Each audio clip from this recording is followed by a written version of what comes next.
The purpose for this tutorial today is to give you a general overview of the Inpatient Summary Mpage. We'll show you how to customize your view for your own preferences. We'll also show you how to use the Inpatient Summary Mpage to gather information on your patient. So I'm going to go ahead and log in with my username and password.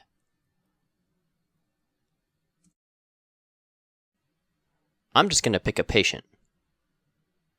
When I log in as a physician, my default screen is the Inpatient Summary Mpage, and you can see that heading right here. This is Vanessa, RN, ICU.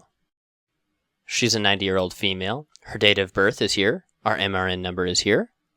And if there's any isolation that's been documented, the reason for the visit, and also the diagnosis code. There's about 3 columns. Each column has a ton of information for you to look at.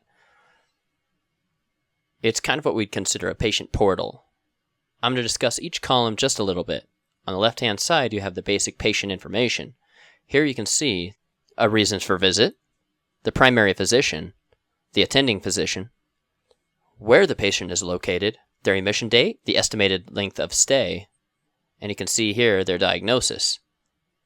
You can see here that this patient has 3 previous diagnoses added: atrial fibrillation, chest pain, and sepsis. On the problems, you have the chronic medical history. She has asthma, bronchitis, and diabetes. She also has esophageal reflux. So if you wanted to interact with any of these, you just click here on it, and you could put or add any kind of diagnoses into that. So I'm going to go ahead and type in migraine.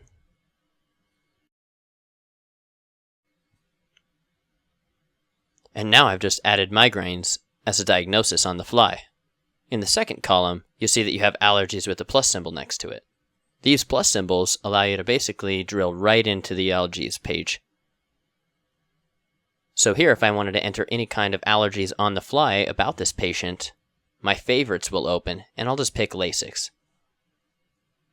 And I'm going to press continue.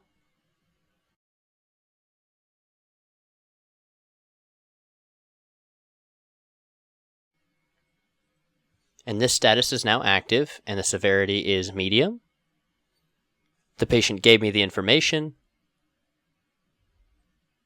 and I'm going to go ahead and say OK, and I have an active allergy listed.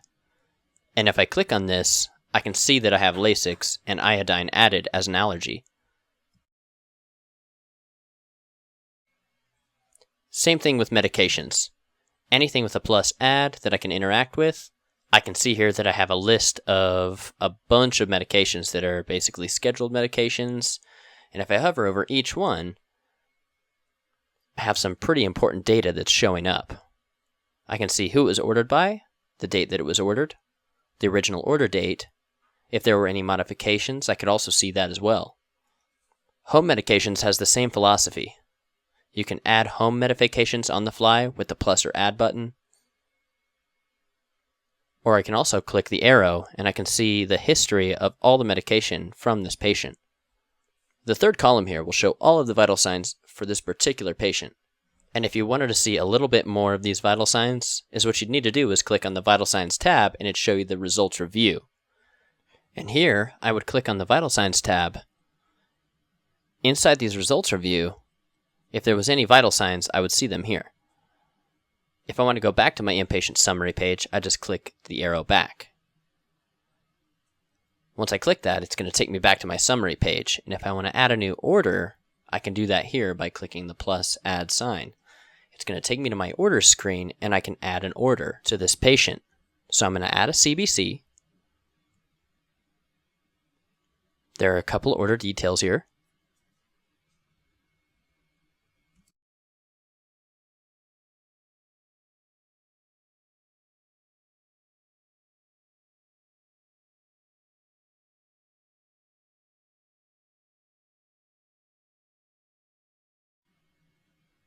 I'm going to add a collection priority, which is routine. I'm going to assign that over. And now that I've set that order on the fly, and you can see here that it's processing. So I'm going to go back to my Inpatient Summary, and I'm going to refresh my screen.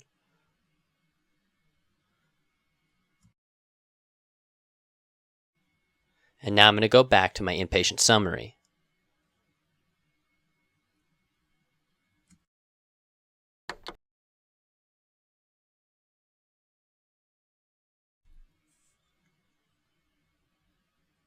If you want to customize your inpatient summary, just click on the Customize button on the top.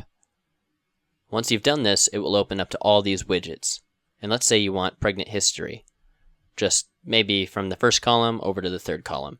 So what you do is you just click and drag and place it right where you want it to be. Once you have it where you want it, just drop it right there, and that's where it'll live. Let's try it again with social history. I'm just going to click it. I'm going to drag it all the way over here and place it right there.